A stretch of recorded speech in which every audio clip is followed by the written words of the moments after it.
Test ক্রিকেটের captaincy থেকে সরে দাঁড়িয়েছেন নাজমুল হোসেন শান্ত।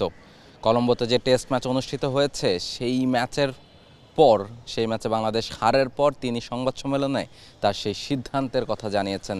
তিনি বলে দিয়েছেন যে টেস্ট ক্রিকেটে তিনি যে ক্যাপ্টেন ছিলেন সেটা তিনি আর কন্টিনিউ করতে চাচ্ছেন না।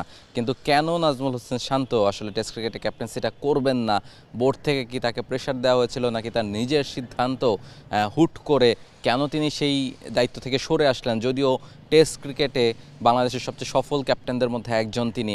পাকিস্তানের বিপক্ষে 2টো টেস্ট ম্যাচ তিনি জিতেছেন, নিউজিল্যান্ডের বিপক্ষে ঘরের মাটিতে একটা টেস্ট ম্যাচ তিনি জিতেছেন। ইভেন এই সিরিজেই তো শ্রীলঙ্কার বিপক্ষে গলে যে টেস্টটা হলো সেই সিরিজে বাংলাদেশ জিততে পারে এমন একটা সম্ভাবনা তৈরি হয়েছিল। তারপর শেষ পর্যন্ত ম্যাচটা বৃষ্টির কারণে ড্র হয়েছে, যদিও এরপর দ্বিতীয় টেস্ট ম্যাচটা বাংলাদেশকে ইনিংস ব্যবধানে হারতে হয়েছে। তবে একেবারে খারাপ সময় যে গেছে শান্তর এই সময়টাতে সেটা বলার উপায় নেই। ভালো মন্দ মিশিয়েই বাংলাদেশ টেস্ট ক্রিকেটে পার করেছে। লাস্ট যে টেস্ট সার্কেলটা ছিল সেখানেও 40% ম্যাচ বাংলাদেশ জিতেছে। ফলে একটা গ্রোথ কিন্তু বাংলাদেশ দলের মধ্যে দেখা যাচ্ছিল। তিনি নতুন করে টেস্ট দলটা সাজাচ্ছিলেন, পেসাররা ভালো করছিলেন।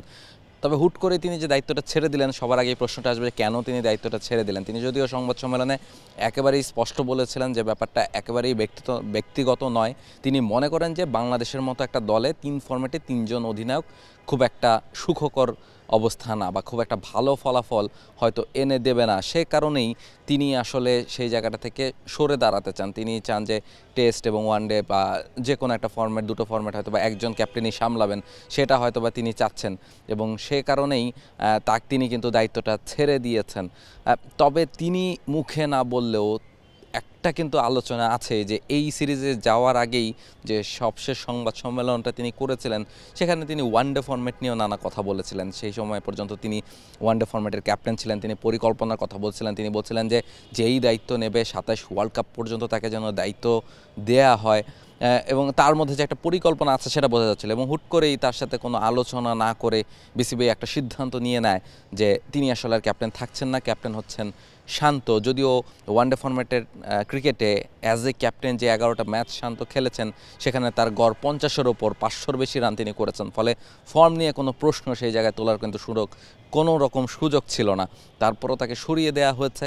ফলে খুবই ক্লিয়ার যে শান্ত স্বীকার না করলেও ঠিক সেই কারণেই সেই ইগো বলি বা কি সেই রেসপেক্টের জায়গা বলা বোধহয় সবচেয়ে ভালো হয় যে আপনি যখন একজন ক্যাপ্টেনের সাথে আলোচনা না করে তাকে সরিয়ে দেবেন কোনো কারণ ছাড়াই, কোনো রকম কথাবার্তা ছাড়াই, তখন আসলে সেই ক্যাপ্টেনের রেসপেক্টে আঘাত করা হয়। এবং সেই কারণেই হয়তো বা ক্যাপ্টেন নাজমুল হোসেন শান্ত সেই জায়গাটা থেকে সরে দাঁড়িয়েছেন এবং তিনি সেই টেস্ট ক্রিকেটের যে ক্যাপ্টেন্সিটাতে তাকে দায়িত্বে রাখা হয়েছিল সেই জায়গায়ও তিনি আর কন্টিনিউ করতে চান না।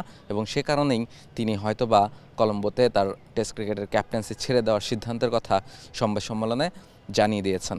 মিরপুর শেরে বাংলা জাতীয় ক্রিকেট স্টেডিয়াম থেকে রাহুল রায়, T Sports. For more updates, subscribe to our YouTube channel and click on the bell icon. Follow us on Facebook and Instagram. Download T-Sports app to enjoy exciting games and highlights. Visit tsports.com.